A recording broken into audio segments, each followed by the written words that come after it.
sukarelawan COVID-19 dan mungkin masih dapat kenalkan. Dan di studio bersama kita hari ini adalah Dr. Ahmad Munawar Helmi Salim, Koordinator Task Force Imaret COVID-19. Assalamualaikum Dr. Ahmad, apa khabar? Ya, Alhamdulillah. Sihat. Baik, Imaret adalah Imam Respon and Relief Team, satu unit di bawah Islamic Medical Association of Malaysia IMAM yang bertindak untuk hadir ketika diuji dengan apa juga bentuk bencana, termasuklah COVID-19 ini. Baik, Doktor, macam mana melihat sejak Mac berada di sana? Kita melihat perjuangan Imaret ini. Jadi setakat ini nampaknya berbeza sikit cabarannya ketika awal gelombang sehingga pada gelombang yang ketiga ini. Macam mana melihat arus perubahan yang berlaku? Alhamdulillah. Terima kasih Imam Syai kerana menjemput pihak Imaret.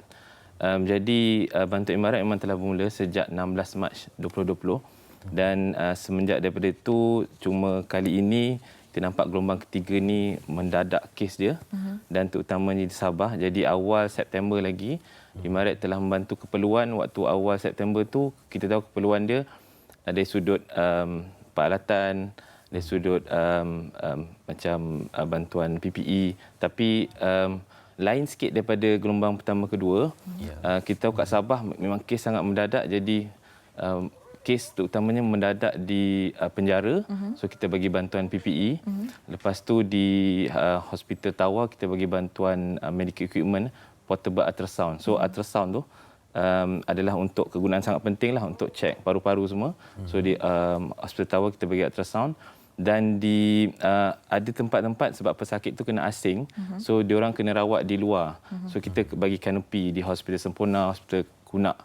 Dan itu awal waktu awal September lah kita telah berada di sana. Tapi penghujung ni kita nampak kes mendadak setiap hari lebih 200. Sabah pun lebih 50% kan setiap hari kan kes-kes baru.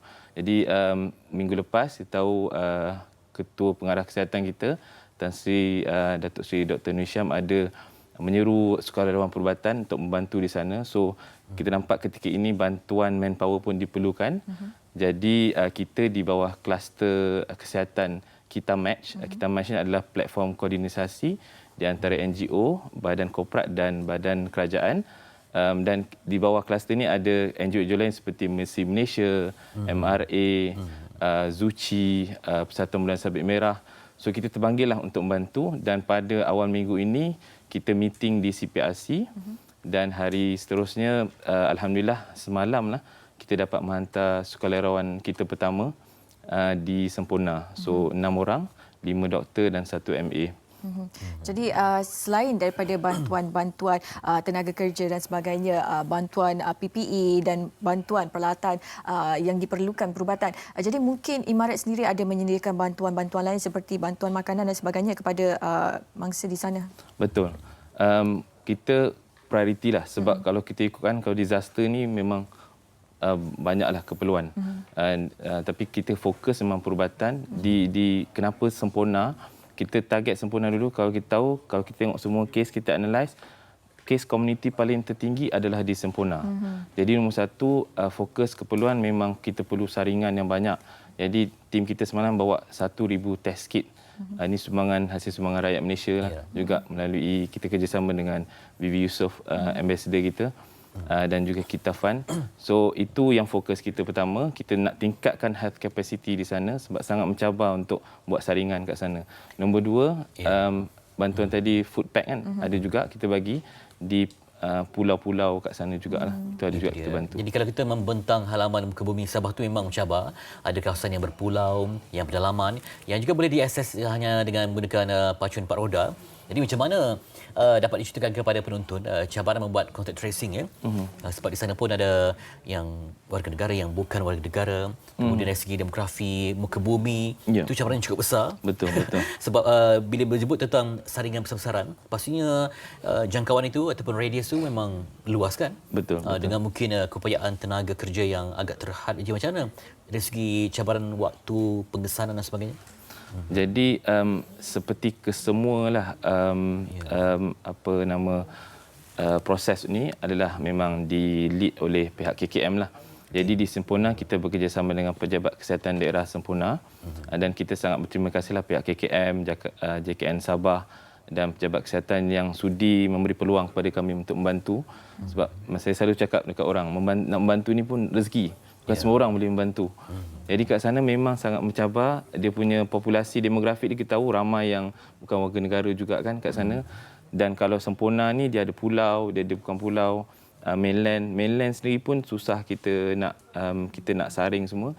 So kita membantu lead by kebijaksanaan pejabat kesihatan daerah. So ada kluster, ada dapat kes, kita kena saring banyaklah. Dan bila ada situ, dia kluster dan saring kat situ, kawasan situ. So kita membantu apa yang telah diusahakan selama ni 10 bulan kawan-kawan kita di KKM dan memang exhausted. Kami pun volunteer pun ramai semua doktor, semua kawan-kawan kat KKM pun.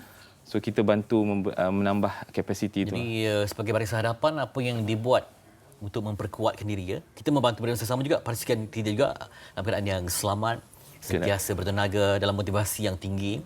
Sebab sebagai seorang manusia biasa pastinya ada turun naik dari segi kekuatannya dan sebagainya. Macam mana sokongan ahli pasukan itu membantu? Okey.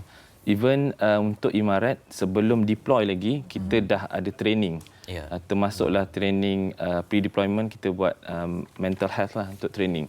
So kita nak volunteer kita fit physically and mentally prepared.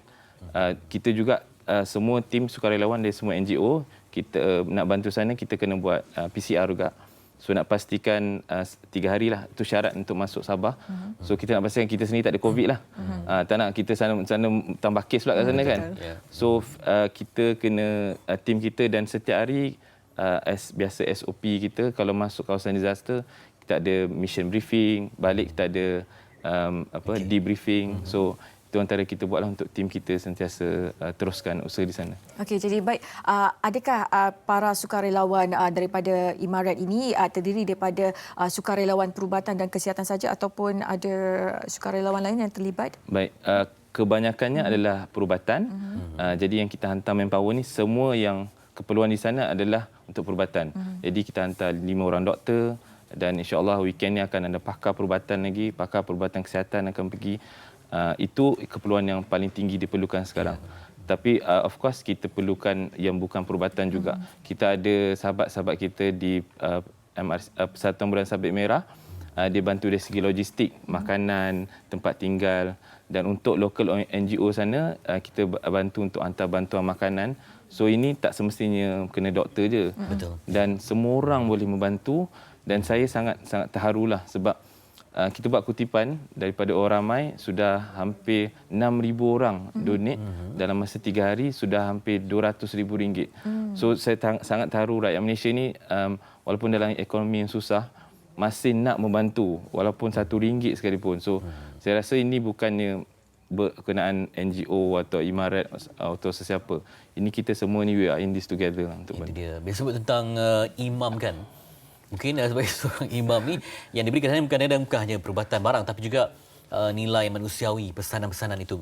Walaupun beza latar belakang agama, tetapi sentuhan itu yang mungkin membuat mereka ni, bila disahkan positif, penerimaan mereka yang sebelum ini tak pernah dengar pun tentang virus itu, menjadi lembut disebabkan kepandaian petugas perubatan untuk menyantuni mereka. Apa cabaran di situ? Ya, memang sebab saya imam, dia bukan Bilal. Dia selalu orang buat tanya ni imam, Bilal ni mana? Jadi kita membantu ni, nombor satu adalah kita buat relief work ni, tak kisah sesiapa, tak kisah, dan pandemik ni mengajar kita lah. Semua orang boleh terkena, warga negara ke bukan warga negara ke, tak kira bangsa, tak kira agama. Cuma kita ni kebetulan kita ni daripada Persatuan Perubatan Islam, dan prinsip kita dakwah bil hal, dakwah bil hal. Maksudnya kita tunjukkan inilah Islam ajar kita. Akhlak kita, Islam ajar kita untuk membantu sesiapa saja. So kita ada kelebihan dari sudut sedikitlah ada kelebihan Allah bagi untuk dari sudut perubatan. So itu yang kita gunakanlah. Kalau pecahan ikut jantina macam mana? Oh jantina, saya tak pernah pula. Pernah pula ni. Seimbang seimbang rasanya. Cuma macam volunteer semalam, ramai orang kata, semua ramai perempuan lah. Itulah tadi saya tengok sebab lihat pada gambar yang dikirimkan. Ya. Perempuan yang lebih tampil ke depan. Perempuan lebih orang kata tu bermurah hati untuk membantu. Itulah saya memang kagum lah. Saya kagum sebab sukarelawan kita ni bukan hanya korbankan masa, bukan hanya korbankan tenaga. Dia sampai risiko berjangkit jugalah. So nyawa jugalah. So tapi saya pesan kepada kawan-kawan kita untuk sentiasa jaga diri, take care of each other semua. Dan kita nak bantu orang, kita nak menyusahkan orang. So sentiasa kena kuatkanlah. Tapi Dr. melihat sepanjang tempoh yang mencabar ini memang kerjasama amat padu ya. Dan juga segala urusan dipermudahkan sekarang ini. Ya. Alhamdulillah kerjasama kita sangat-sangat padu antara tim kita, antara NGO dan juga terutama dengan pihak KKM lah, sangat-sangat membantu kita menerima kita pun, mereka sangat-sangat gembira lah dapat menerima bantuan dari kita. Dan terutama sekali yang saya cakap tadi, rakyat Malaysia lah. Kita ada support, walaupun kadang saya cakap tak dapat support apa pun, doa pun boleh. Kalau social media tu just share ke, bagi awareness ke, kita nak tahu keadaan walaupun kita kat sini Semenanjung, walaupun kita kat KL, tapi kita di Sabah tu juga adalah saudara-saudara kita. So kita kena terus bersama-sama bantu seperti mana kita dah pernah berjaya flatten the curve sebelum ni. Di KL dulu paling banyak kan, antara Klang Valley dulu paling banyak. So kita harap gelombang ketiga kali ini kita juga dapat bersama-sama lah, bersama sahabat kita, frontliner kita dan juga bersama-sama saudara kita di seluruh Malaysia, termasuklah juga Sabah, Sarawak. Baik. Selain daripada bukan sahaja sumbangan wang ringgit diperlukan, tetapi doa seluruh rakyat Malaysia juga diperlukan dalam mempermudahkan segala urusan para sukarelawan kita ini dalam membantu menangani wabak COVID-19 yang melanda ketika ini. Terima kasih Dr. Ahmad Munawar Helmi Salim, Koordinator Task Force Emirat COVID-19, dan moga-moga ada kesembuhan untuk semua, ada kekuatan untuk Barisan Harapan yang bertugas dan juga ada rahmat untuk kita semua dan kembali mengecapi keamanan dan kita dapat perolehi vaksin untuk mempertahankan diri kita daripada serangan wabak COVID-19. Terima kasih sekali lagi Doktor atas pengalaman.